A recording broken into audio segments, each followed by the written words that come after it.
Hi everyone, welcome to Fulfillment Here and Now, videos designed to help you live a more exciting and fulfilling life.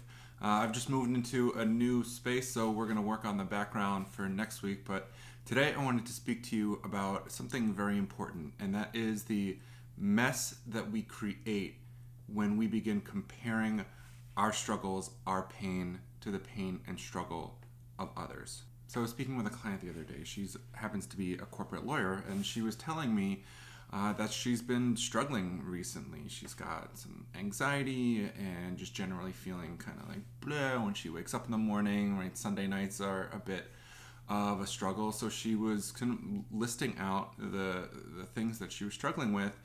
And then right after she said, but I can't complain because it's not so bad, or it's fine. There are people who have it much worse than I do.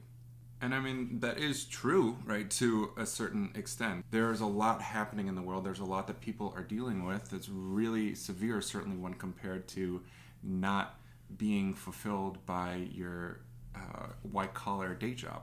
But I want to challenge that thought for a minute and just look at, well, what exactly is happening when we compare our pain to the pain of others? And specifically, two things happen. One is we feel guilt and shame for even experiencing any pain to begin with, right? Like things are pretty good. We don't really deserve to feel badly, to be struggling, because look how great our life is. So one is the guilt and shame that comes. And the second is, as a result, we don't take action. Because we feel guilty, because we feel ashamed, because we don't think that we even really have a right to be feeling bad in the first place, we don't do anything about our pain. We tell ourselves it's fine, right? People have it worse. And as a result, we just go on continuing to experience that pain and discomfort. And I get that way of looking at our pain and comparing it to others, and I catch myself doing the same thing all the time.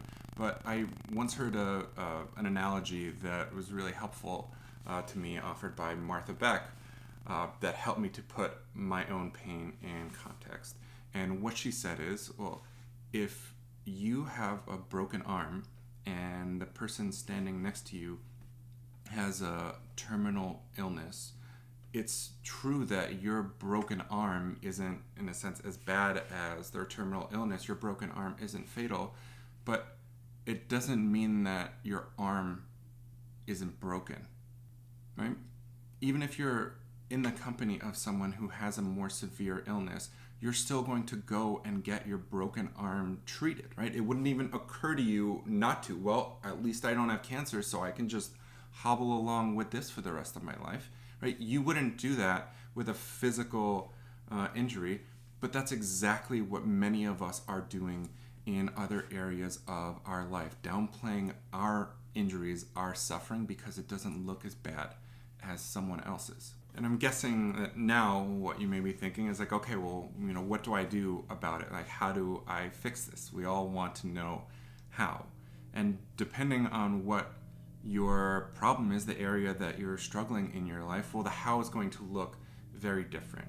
But what is universal is that we first need to give ourselves permission to acknowledge the pain that we're feeling. Just because your pain isn't as severe, right, according to your perspective, as someone else's pain, doesn't mean that you have to continue to endure whatever you are experiencing. And so before we get into planning mode, trying to figure out what to do about it, there's a really important first question. And that's this. What in your life have you been struggling with? Maybe even for a while, that you've either ignored or constantly dismissed because it doesn't seem like a big enough deal. Because compared to other people, well, it's just not that bad. Really, give yourself permission to acknowledge what that is. That's a really important first step. And once you do, if you want to talk about what that second step might be, shoot me an email. You'll see it below, and I'd be happy to help you figure out what to do.